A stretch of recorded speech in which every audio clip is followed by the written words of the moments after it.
Are you ready to think big and act bold? Then you are in the right place.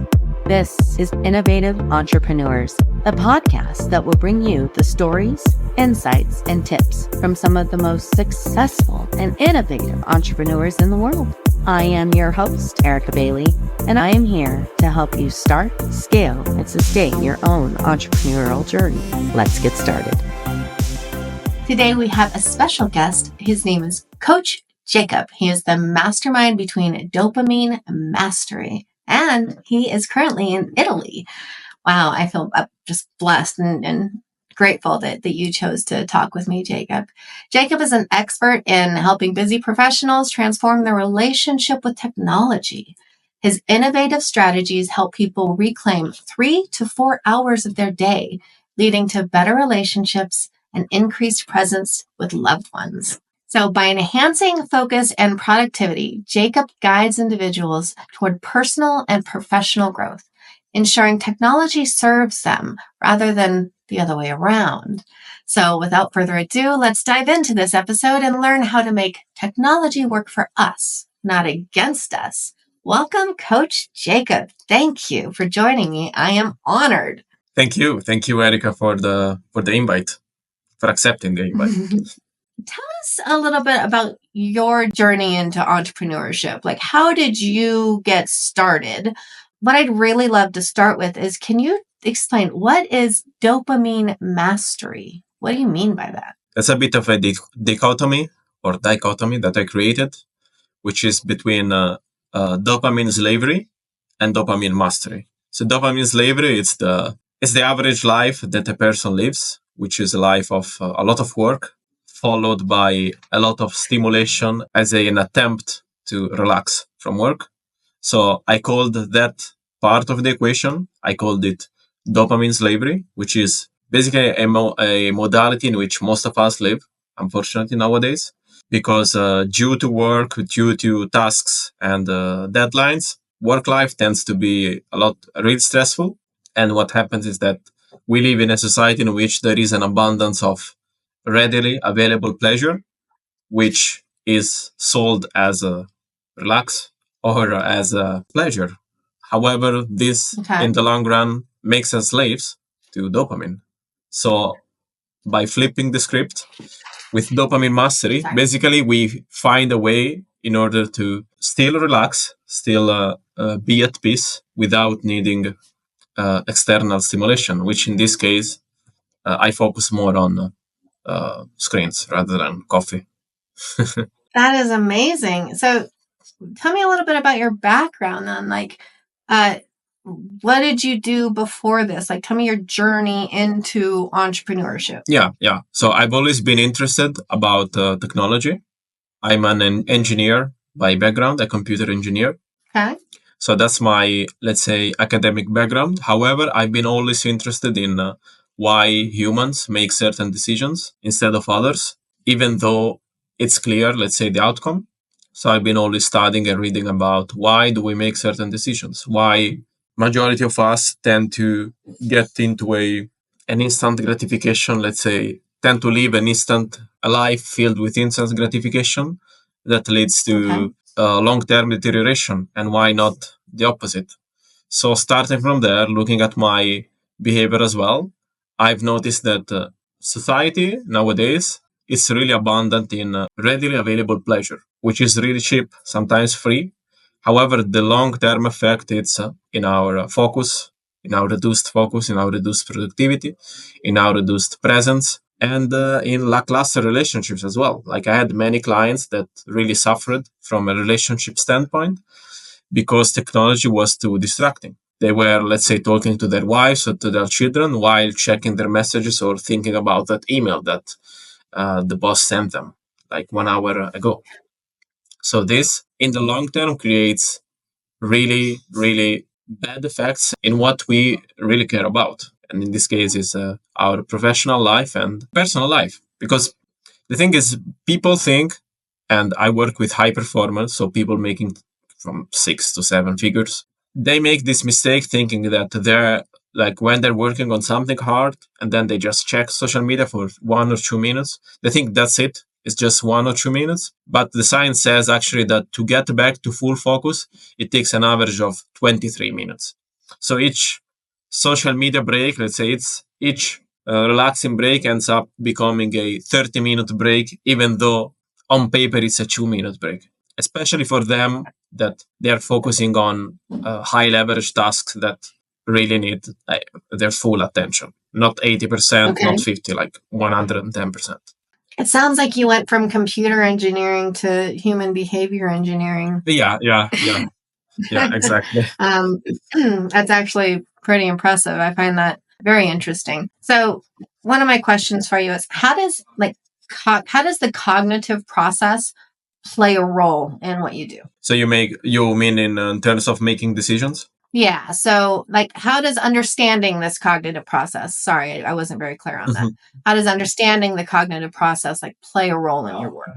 Yeah. So basically, understanding why people make certain decisions instead of others gives you a blueprint on where they will end up, let's say in 1 year, 2 years, or 3 years. And the reason is if I train my brain to look for instant gratification, that means I'm training my instant gratification muscle, which goes against my long-term gratification muscle, which will be to work hard, to delay gratification, to have a growth mindset, and to look at the long term. So these two, I like to call them muscles. I mean, they're not muscles, but it's I understand. it makes it just easier, I think, for people to understand in general. Yeah. It's that if you train one, you are untraining the other every time. So if I spend 8 hours at work, fully focused, and then I go home and I spend 4 hours watching the news, scrolling through social media, or even play video games, what I'm doing is I'm undoing all the work I did during the day. That's the net effect. Because on one hand, I trained myself, let's say, to run a 100 meters run, and then I went home and I ate Cheetos for the whole night. Cheetos are good though. Yeah. And I'm just kidding. That's what happens. I understand. Okay, so your thought process and your behavior are conflicting. They're not tracking with each other, right? So it's like, this is what I want, but I'm doing something completely opposite, right? Is that kind of where you're going with this? Yeah. Which is made simple by society, maybe on purpose, maybe not. This could be like basically another podcast on its own. But the reality is, pleasure for cheap, it's readily available at any time, even now, as we speak. And that's not debatable. That's just how it is. It's not debatable, he says. He's like, I know what I'm talking about. Don't you argue with me. It's not debatable. Oh, I love it. So specifically, from your research, from what you're teaching, how are these strategies teaching and helping people from reclaiming their time from their screens? Because I know I struggle with it. I mean, I'm in marketing and advertising and podcast hosting. This is where I do my best. But when I get home, still trying to get off my screens or trying to get my kids to pay attention, how does your strategy, and I know you can't give away the secret sauce, but how does it help people pull themselves from those screens that are just draining us so much every day? Yeah, so my strategy is based on purpose and it's based on intentionality. So I don't ask people to quit social media or to quit technology. I ask them, what are you trying to achieve with technology? And is there a better path to achieve what you want to achieve? And with achieve, what I mean is most people, what they're trying to achieve is an escape from, let's call it a pain. And the pain could be stress. It could be overwhelm. It could be they don't want to work on something because it's really hard. And social media and screens in general become the escape from this. So then with my clients, what we do is, okay, what's so dangerous about this? What's so bad about what you're trying to escape from? So what we do is we reverse engineer the problem in itself, the real problem. Because I had people telling me, yeah, you just install a blocker or you install a time limit and that's it. The problem with that is you will end up replacing your social media with something else. It could be smoking. For some people, it's drinking. There's going to be a replacement because this is another way in which Western society, especially, is engineered today, is that everything, most of the things are really stressful, are made stressful. And when we are stressed, we find ourselves in a state which is called dopamine deficit. Okay. So when you're stressed, you become dopamine deficit. Yeah. You have a deficit of dopamine, which manifests as a craving, for example. Okay. And it could be craving for junk food. It could be craving of screens. It could be craving of drinking. And that's basically our subconscious telling us that we are in danger and we need something right now to calm these cravings. Because with time, we have created this association that when we are stressed, that means we are in danger. So we need some form of dopamine to make the danger go away. That's how it works. Most of it, a lot of the work, it's a subconscious work. Because, for example, people that escape through their phones or through smoking, they don't really think that that's relaxing, for example. Like even with smoking, what happens is that people actually, the first association they made with smoking was security. Let's say people in high school, they would start smoking, not because they want it, but because they would feel accepted into a group, for example. Okay, I'm tracking. Yeah, wow. And the same goes for, so it's a subconscious problem. It's not a logical problem. It's an emotional problem. They don't want to smoke. It's just smoking becomes a vehicle of belonging to something else, belonging to a group. It's security. And another example would be somebody that's, let's say, extremely overweight. We always think, because he is not disciplined. That might be part of the solution. That might be part of the problem. But in most cases, what happens is that there's been trauma during the life of the person. And then being overweight, that extra weight basically acts as a shield from them and the trauma. So let's say if I had undesirable attention from people, I would put in the weight such that I wouldn't have that attention anymore because now I don't deserve that attention, let's say. So it's not always discipline. It's not always I want to escape. There is always a bigger problem. So part of my job is with my clients is, okay, let's understand the real problem. Why do you feel you don't belong? Do you belong? Don't you belong? Because once you solve that, then there is no reason for you to escape. Then it becomes just a dopamine problem. It's not a subconscious problem anymore. Because the problem is twofold. You have the dopamine problem, which is you. When you take dopamine for free, it's like you stealing. So what happens when you steal is that you need to give back your debt, the money that you took. I love to use this analogy. So when I take dopamine for free, I'm stealing. Because in nature, dopamine has to be earned. If I go to the gym, I work out, and then I feel good afterwards, that's because I paid with money, with effort, right? But if I take pleasure for free, then I'm not paying, I'm stealing. And the payment is made by my body feeling the pain or the craving. That's the payment part. So what happens with us is when our body screams with cravings or urges, we give in the urges, so we keep stealing. However, that's just our body telling us we are in debt and we need to give our dopamine back. So I will make you feel pain. Nothing happens. If we wait for 10 minutes or 15, it's called your urge surfing. Nothing happens. It's like when we feel the craving to eat.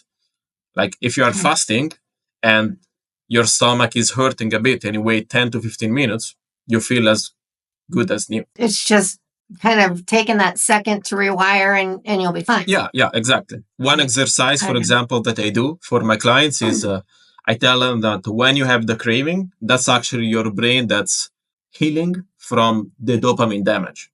That pain is literally the payment you're making because you stole. So by changing our perception about what we feel, then we can act or not act. Because what I do differently from others is that I don't ask clients to rely on willpower because willpower is finite. I ask them to change their perception about what's happening in their body. So if they feel the craving to pick up their phone, I tell them, that's not a craving to pick up your phone. That's a dopamine craving. However, your brain is healing. So if you learn to attach this thing, you welcome the craving. You're not escaping from the craving. This is very cool. Like, this is kind of just your path that you've created based off of your education, your self-mentoring, self-teaching, self-taught, human engineering. Okay, this is really cool. So you just talked about like this stealing, this dopamine deficit, when you're stressed. Entrepreneurs face a lot of stress. And everything has to do with technology right now. So as an entrepreneur, for me, how do I strike a balance? Again, I'm in marketing. I am on the phone with people. I am constantly on, online and on the web. And then when I get home, it's podcasts that I'm listening to in the background, or it's literally conversations with somebody. I'm talking with my husband and we're both like talking but texting, right? I kind of feel like that's the norm. So like as an entrepreneur, how do I separate that so that I get my time back? Because you say something here like get 4 hours back. I was looking at your Twitter. So like as an entrepreneur, I know you got to take that first, thought, right? And then they give that 15 seconds, but how do you take that first thought? Are you tracking with what I'm asking? Okay. Yeah, cool. absolutely. So the thing is, we all have triggers. So when we pick our phone, chances are something happened 1 second before. It could be something hard came up. It could be you got bored. It could be I felt overwhelmed. It could be that I remembered something that I needed to do on my phone. So those are called triggers. Without knowing our triggers, we cannot fight this battle because it's a battle. I call it a battle against invisible bullets. So if you don't see the bullet coming, you cannot fight back. And in this case, these bullets are our triggers, and it's our internal environment and external environment as well, because triggers can be internal and external. Internal generally are emotional triggers, and external are environmental triggers. So it could be a colleague, it could be your boss, it could be your husband, it could be your kid, it could be the school, it could be many things. So one of the things that I do with my clients in the first 2 weeks is to, let's forget about our goal. Let's just focus on what's your purpose and what are your triggers. What is triggering you that gets you distracted or not present? So that's a goal. It's let's understand what's hitting you and let's make it visible. Because once we make it visible, we can fight it. We can fight back. So in the case of an entrepreneur, generally, it's something distracting you. So for example, it could be a notification. So that's a trigger. So then the question is, why is there a notification there? Like, is the notification serving you in the first place? Because if it is, then we need to change the strategy. But generally, it isn't. Okay. Second thing is the task is too complex, or I don't know where to start. Okay, why? Why is the task too complex? How can we create a system to make sure the task is not too complex? Or the task is overwhelming because I know it's going to take 1 week and I have only 3 days. Okay. I'm going through that actually right now. We can use it as an example. I just, got brought on today to help with an event that's in 7 days from now, right? So all of a sudden I'm thinking, I'm triggered. I'm anxious. My mind is going, everywhere. I'm going from screen to screen because I'm like, okay, I've got to do this. I got to do this. I got to do this. Well, wait a minute. So like I'm writing down. It feels like I am just consistently being triggered and distracted and pulled. And I feel really a lot of burnout. Right. So because would you say kind of that's what I'm experiencing right now? Exactly. And that's because, and the main variable is the lack of clarity. Lack of clarity is the main variable that makes people anxious and stressed generally. Lack of clarity. Yeah. Lack of clarity can come from work, can come from relationships as well. And those are, I'd say, the 2 main sources of lack of clarity are work and relationships. And money and financials. But But in your case, I would say that's kind of part of work. And relationship, right? Because you have to have a relationship with money, and money does impact your relationships, whether it's a business, or it's personal, whether it's family wise. So I can see where you're coming with the financial part. So in a case like yours, what I would do and this is something I do with all my clients, it's to pretend that the goal has been reached, first of all. Okay. So I see the goal the in my goal head. has been reached. Now you're going to ask yourself, before reaching that goal, what did I do? The step just before. And then once you see that step just before, you ask yourself, okay, before that, what did I do? This other thing. Before that, what did I do? If you do this enough, you will get, let's say, at the start of the tree of the decision tree. And all you will have, it's a list of atomic tasks. So let me use a really easy example. So let's say somebody wants to find a job. So what I will tell him is pretend you have already found the job. So before that, what did you do? I did some interviews. Okay, before that, what did you do? I sent my CV. Okay, before that, what did you do? I wrote my CV. Before that, what did you do? I wrote my name, my surname, my telephone number, my education, my job experience, and whatever else. So now he has a list. The lack of clarity has been eliminated now. He just has a list. So this helps in transforming an abstract task into a visible and clear task, in which a big problem, let's say, has been divided into many easy problems. Because that's how problem works. Like you have the big problem, which is the mountain, and then you have the small problems, which are the stones or the rocks that make up the big mountain. And our goal, in order to reduce unclarity and uncertainty, is divide the big mountain is in as many small rocks as possible. That's it. Is to make it as dumb as possible. And with as dumb as possible, I really mean having a to-do list with I need to send an email to Johnny, I need to send an email to Jenny, and I need to write down my name in this form. The more you can reduce the unclarity and the fog, the less stressed you will feel. Because, and this is scientific, so imagine yourself as a point, right? As a point in space. Mm-hmm. So when you don't know what to do, your energy is directed everywhere. Imagine yourself having an infinite amount of arrows coming outside from you. That's your energy being sparse. That's stressed energy because you don't know where you have to go. However, as you make clear what you have to do, you're reducing the number of arrows coming from you. However, you're making the arrows bigger. By making the arrows bigger, that means your focus is in one direction. And that's freedom, by the way. That's how we do it. That is so cool. Yeah. But how long have you been doing this? It's been a process. I mean, like the technology part, I'd say 2 years, but everything else, it's been long. It's a conglomerate of ideas, and it's by studying different disciplines or subjects, it comes a point in which you start to see patterns and you start to see how can I use something here, right there, and how can I make them work together. So in this case, because there's a big debate about what's freedom, what's not freedom. And my theory is that freedom is when every option is exhausted such that you can pour yourself in just one direction. And the freedom is in you choosing which direction to pick. Because we all like to have options, but the more options we have, the more we fall into analysis paralysis, unfortunately.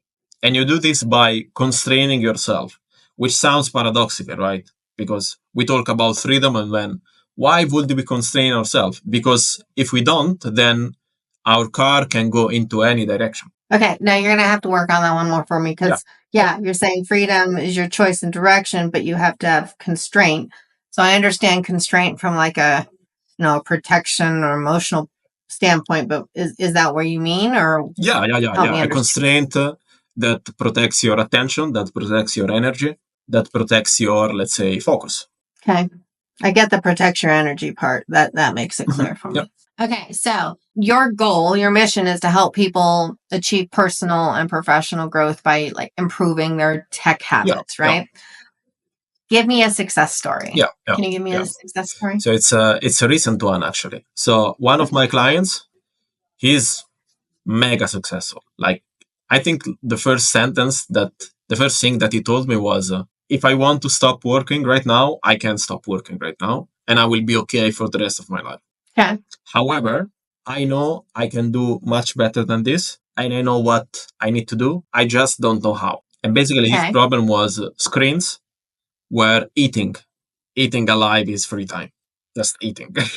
And what I helped him with was creating a purpose, because if we don't have a purpose, then for me there is nothing wrong with, let's say, spending 5 hours on screens, Okay. because there isn't a bigger reason to give up screens or to give up any sort of, let's say, instant gratification that doesn't serve us in the long term.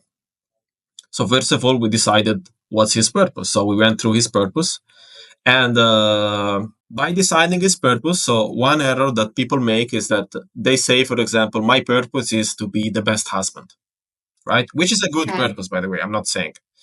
The problem with No, that I get is that being a good husband can be taken away from you. So what do I mean by that? If your purpose depends on something external, that means it can be taken away. So if my purpose is to be the best coach, what if I cannot coach? Okay. So that's a problem in which we identify with something that can be taken away from us. And that's why, for example, you have athletes that when their career finishes, they get depressed because their purpose is not Okay. there anymore, right?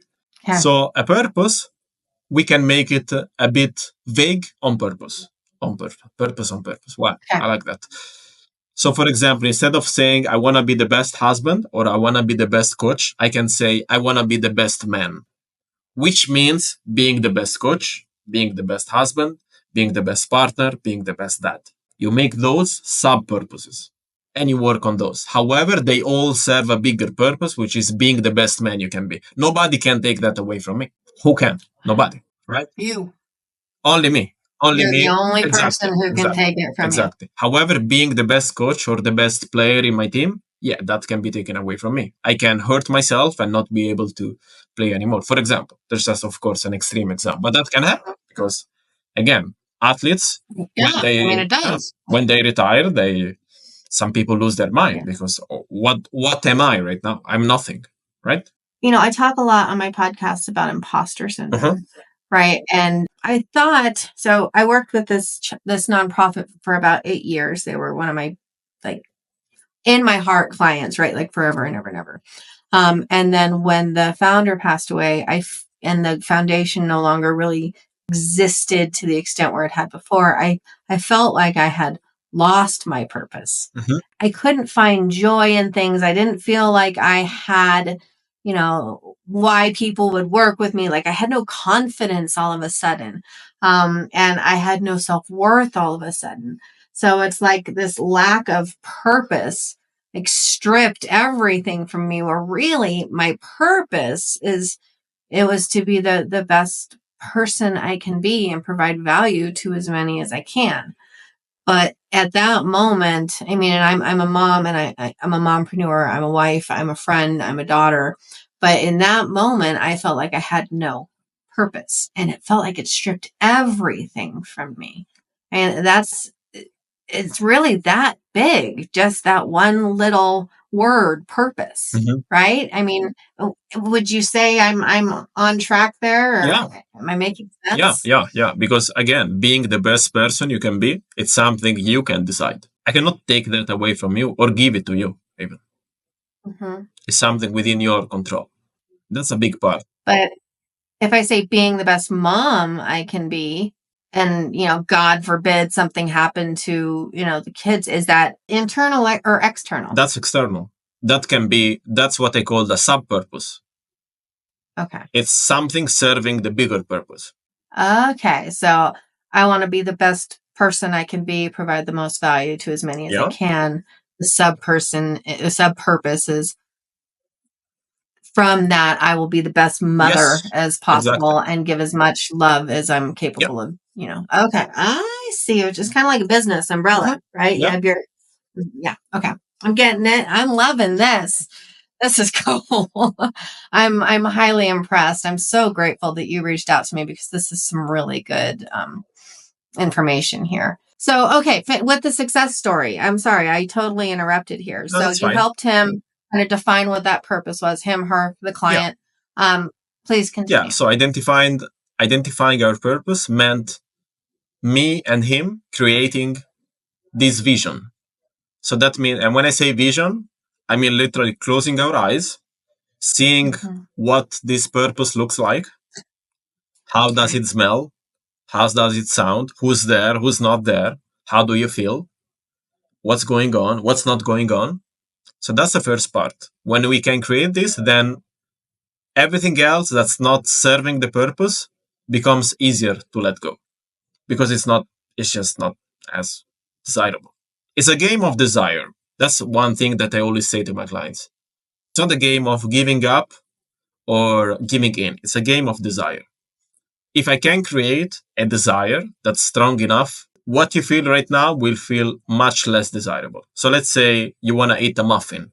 Okay. If I'm able to create a vision in which eating, let's say, broccoli and chicken makes you feel like a beast, let's say, that becomes more desirable than eating the muffin, because it's all in our head. So the thing that people don't know, and it's not taught in school, is that our mind is not really capable of distinguishing the difference between fiction and reality.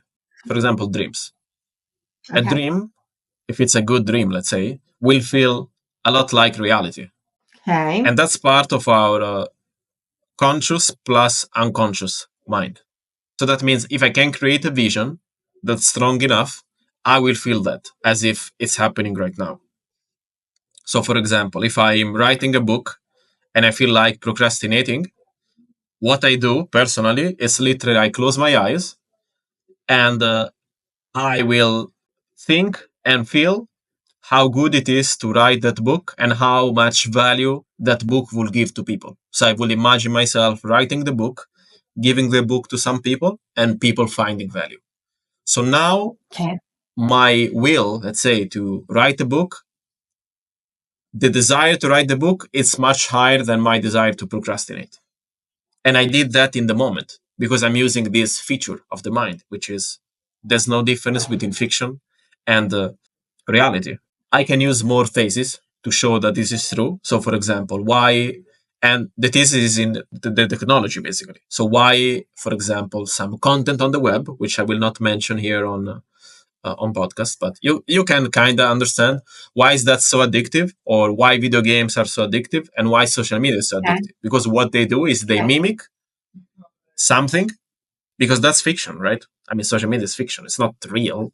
It's a representation of reality in a certain sense. However, what they do is they all hijack primary needs of human beings. So, for example, social media would use biases as fear of missing out, would use biases as, let's say, echo chambers. So, in the sense that everything seems like it's in line with what you think because the algorithm is feeding you what you want. So, if I'm a Republican and I consume Republican content, the algorithm is going to feed me more Republican content, making me feel better about myself because it's constantly giving you validation that my ideas are correct. That's what it's doing.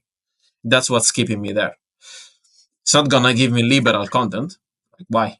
And video games, for example, what they do is they mimic the progress that I would make in my entrepreneurial journey. So what do I mean by that? Is that dopamine, whether it comes from playing a video game or working hard on something, it's the same. From a brain perspective, it's the same thing. So if I'm playing a video game for 2 hours and then I want to work hard on something, I'm creating conflict there. Why am I creating conflict? Because I was making a lot of progress with little to no effort, and now I'm asking my brain and my body to get a small amount of pleasure for a big amount of effort. And that's why we are not motivated. So one of the, let's say, unwritten rules in my program is never spike your dopamine before working on something. So with spiking dopamine, I mean stimulating yourself. It could be even coffee. It could be pre-workout. It could be music, social media, video games. Those aren't inducive for you to be as productive and focused as you can. Because it's like you telling your brain, look, we can get a lot of pleasure, a lot of dopamine and progress for free. And now all of a sudden, I'm asking my brain and my body to work on something hard. Like I'm creating a dichotomy which is too big. It's just too big. It takes a lot of willpower to say, no, I will work on this project.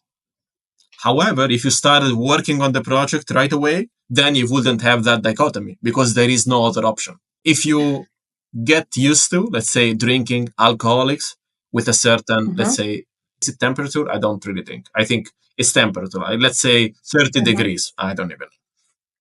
It's all right. What happens when you go back to drink beer is that beer tastes like water because your, let's say, your threshold for what you can handle has skyrocketed. So everything else below that, it's nothing. And that's why people, for example, get bored of real life when they indulge in too much stimulation.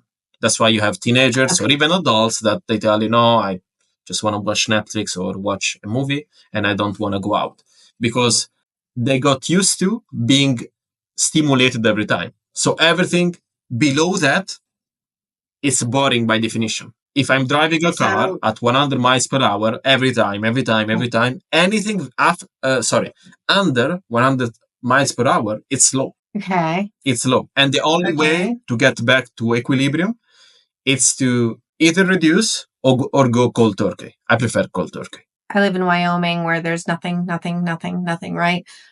So you drive down these freeways 80, 90 miles an hour because that's the how fast you can go. But then you get into this, the lower speed limits and I feel like I'm crawling. Mm-hmm. Yeah. Is that what we're talking? Is that what you mean? Yeah. You feel like you're just crawling. Mm-hmm. All right. So then what would you say yesterday? Right. No, I'm a hard worker. I am. I'm a mompreneur. I'm going to be honest. My husband is like 10 times better of a provider than I am. But I work really hard. Yesterday, I didn't want to do anything. I literally laid in bed and binge watched Netflix and slept. And I didn't want to do anything. Like I had no motivation to do anything. The motivation trap. Yes, that's what I was going to ask. So why does that? I mean, because like the day before I rocked it. Today I'm rocking it. But yesterday I wanted nothing. I just wanted to lay in bed and do nothing. I didn't even want my dog, which is really weird. So why does somebody get into a trap like that? Yeah. So essentially, whether we like it or not, as humans, our body, the goal of our body and our mind is to make us survive. So that's one. And the other one is to keep us at homeostasis. So homeostasis is, imagine yourself having a straight line. And this line is on one hand of the line, you have pleasure. And on the other hand, you have pain. So the goal of our body is to keep us at a perfect equilibrium between pain and pleasure. So you neither feel pain and you neither feel pleasure. You feel, let's say, nothing to make it easy. So what happens is that if you live a day in which you feel really, really, really good, sooner or later, you will live a day in which you will feel extremely, extremely, extremely bad. It's just how it works. Because for every peak in dopamine or for every peak in pleasure, you will have a, what's the opposite of peak?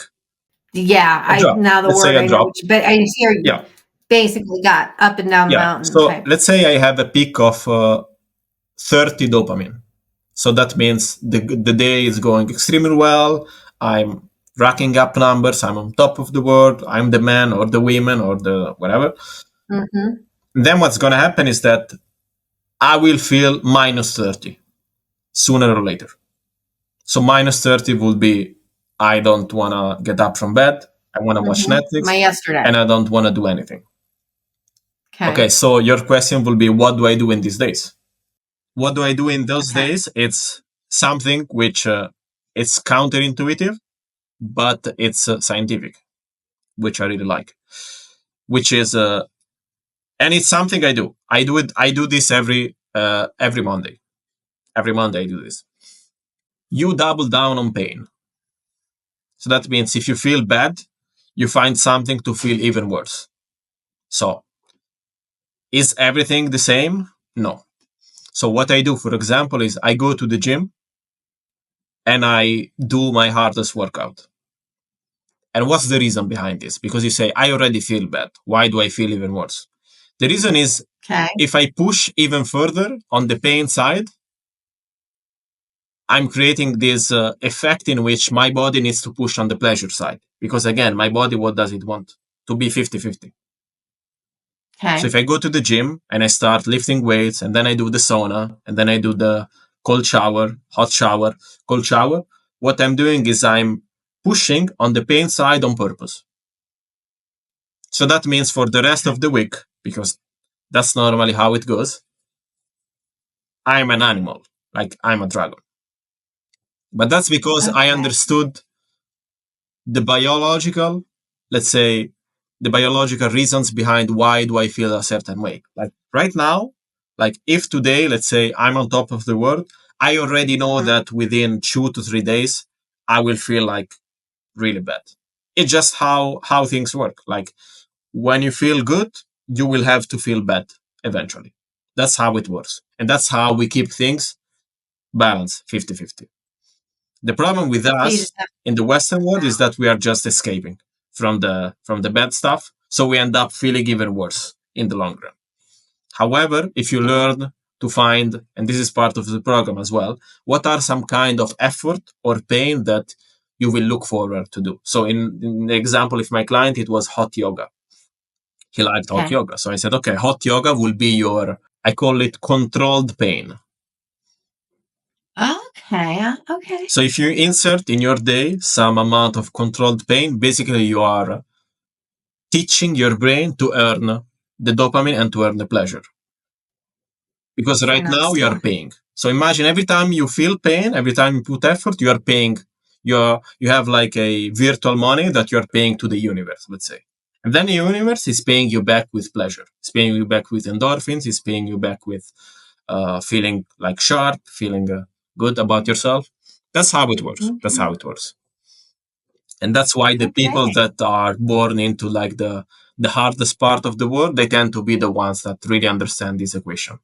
Inherently, basically. They just know that if I don't put the effort, if I don't feel a certain amount of this absolutely sucks, something is wrong here. Okay.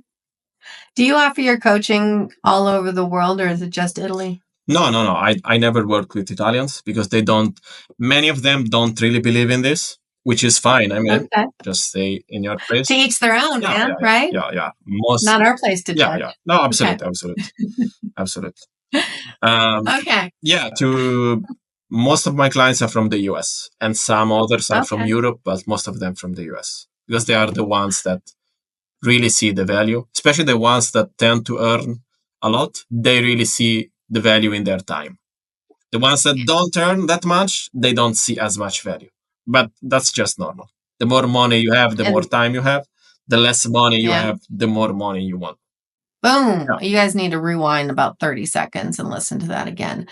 All right. So I'm an aspiring entrepreneur. I want to leverage technology, but I don't want to become overwhelmed by it. Give me 1 or 2 tips on how they can harness the power while maintaining that focus and mental clarity. I'm kind of giving a couple, but just give me a kind of 1, 2, 3. This is what I would suggest. So a technique that I like to use, it's called proactive social media usage, which I called PSMU, which is every time you go on social media, I want you to have a notebook besides you, and I want you to take notes on exactly what you're doing there. Whether you're watching dog videos, cat videos, I don't care. I just want you to take notes of what you're doing. This alone, I think it's enough for people to get back at least 1 hour, maybe 2 a day. Just this alone. And with this, because they're seeing what they're actually spending their time on. With this, you have two parts of the equation. You have the effort part, because in order to take notes, you need some effort, right? And you have the awareness part, which is you are consuming content, but you are awake. You're not like a zombie, like that's scrolling, let's say, in an automatic way. You're actually seeing what you're doing. So I'd say, with this one, that's enough to get 1 hour or 2 back. And for the other 3 hours, then it's a bit more work, but it's... Yeah, that's why they need to call you. Exactly. To get those other 3 hours back. Exactly. Okay, so who do you feel is the most innovative person or entrepreneur that has influenced you in one way or the other? In particular, I'd say nobody. Wow, that's one I've never had. Okay, get into that. Tell me what you mean. What I mean is that I listen to people and then I take what I want and leave there what I don't want. That's what I do. And I do this with everybody. I do this with my parents, with my brothers, with my friends, and with, even people that I listen to through the internet or in real life as well. I think it's good to just listen and then be like, okay, I think this is useful. However, I don't think this is useful for X, Y, Z reason. To be more, let's say, I don't think we need to be fully inspired by someone in particular. And then I have my own philosophy about this, which is I respect people, but I put nobody on a pedestal. Because I've seen it a lot and I don't really like it. When I've seen it when people say, oh, this scientist is like superior. No, it's not superior. It's just he spent like 30 years of his life like doing that. That's why it looks superior. It's not superior. It's just, that's his thing. That's his thing. That's his superpower here on Earth, right? Wow. Okay, so now that all my listeners are going to be like mind blown and are going to want to call you and get a hold of you, how did they do this? So my main platform is X, formerly known as Twitter. Mm-hmm. So you will find me there. I don't know if you will put a link. I'll put all the links there. Yeah. So that's your best way to contact you? It's then, and then if they have any questions, they just can send a DM. And if they want to work together, let's do it. If they don't want to, I can just give them some tip or two, 1 or 2 tips. And just being kind, giving back. I love that. Wow, this has been a seriously cool conversation. I could listen to you talk all day, Coach Jacob. But unfortunately, I don't get that pleasure because I have a lot of technology to play with. We can do this again. Let's definitely do this again. You are just a wonderful, wonderful person to have on this. So everybody, I hope you enjoyed this episode. Again, thank you, Coach Jacob, for being here. If y'all enjoyed what you heard, please like, share, or leave a review. Give us your thoughts on what Coach Jacob had to say. I do check them and we will respond. So, and if you need to get a hold of him and you can't, reach out to me. Thank you again for joining me here on Innovative Entrepreneurs Podcast, and I hope you have a beautiful day. Wow, what a great episode. I hope you had as much fun as I did. If you want more of this goodness, make sure you subscribe so that you get notifications for future podcasts. And if you found value from this, please share it with others. You can visit our website at cwgdigital.com. This is Erica Bailey. I am your host, and I will see you next time.